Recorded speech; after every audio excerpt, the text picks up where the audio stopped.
It takes a long time. I think it's going to be a painful blight on the administration for some years. Steve Clemens, Washington editor-at-large of The Atlantic and an MSNBC analyst. Thanks so much, Steve. We want to go back to our breaking news that we're watching this hour. The Clinton campaign saying it's not sure if Secretary Clinton, Hillary Clinton, will make a scheduled trip to California tomorrow. This is after Secretary Clinton left a 9/11 memorial event earlier at this day here, as they were saying in her campaign, saying she was pledged to put politics aside on the anniversary of 9/11, but up until now, Clinton's health has been fair game for the Trump campaign. For weeks, Trump and his supporters have accused Clinton of lacking the physical and mental stamina that's needed to be commander-in-chief. Listen to what he said last month at a rally in Ohio.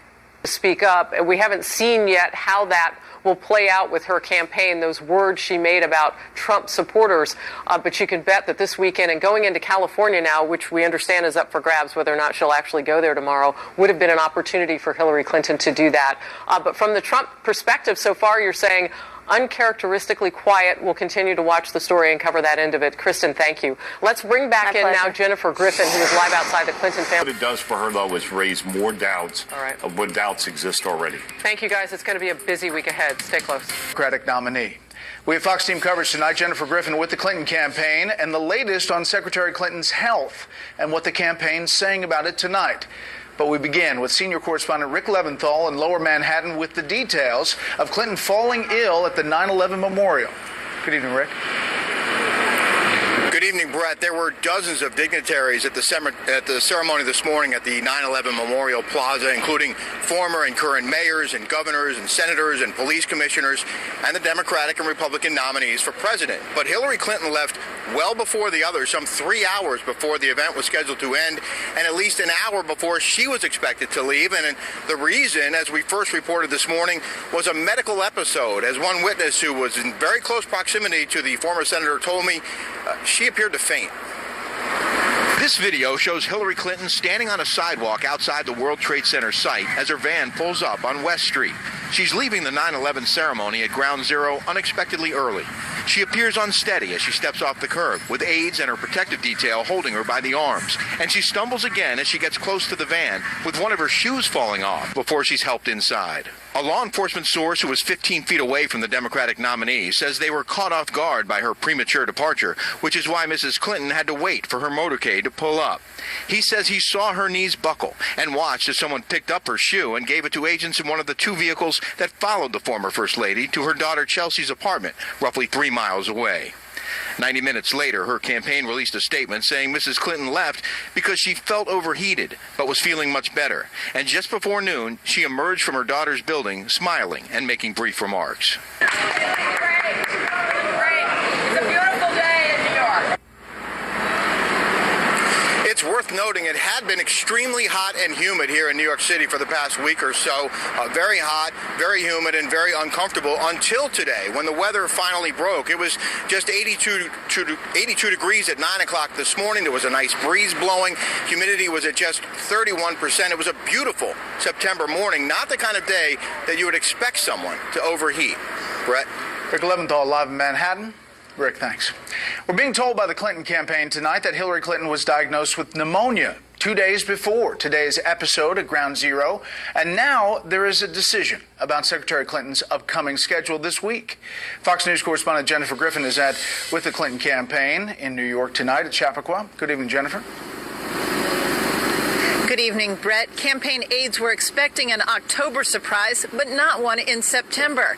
Clinton's doctor says that she diagnosed her with pneumonia on Friday. Yeah, that's not going to work, right? Aides had worked hard to debunk conspiracy theories about her health in recent weeks that involved suggestions that her Secret Service detail carried a pen for seizures, a pen which later turned out to be a flashlight.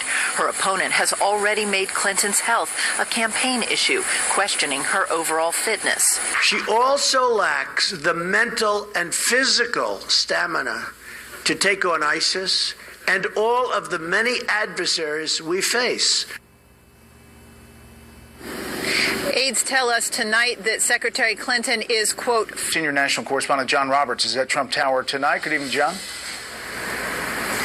Good evening to you, Brett. And you can bet the Trump campaign is going to talk about that verbal stumble a lot in the coming days. We'll show you what it was in just a second. But first of all, for Donald Trump, today was all about one thing: remembrance.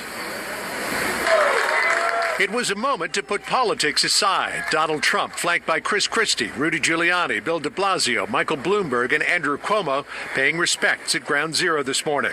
Tomorrow, the campaign resumes in earnest, with new polls showing a tight race in 4 battleground states. In Nevada, Hillary Clinton is up by a single point. New Hampshire, the same thing. That's good news for Trump. The bad news, in Arizona and Georgia, 2 states reliably red for decades, the race remains uncomfortably tight.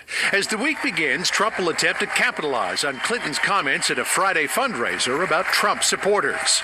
You could put half of Trump supporters into what I call the basket of deplorables. She just made a statement in which she lumped together millions of Americans. Trump has so far only tweeted a response saying, while many of her supporters will never vote for me, I still respect them all.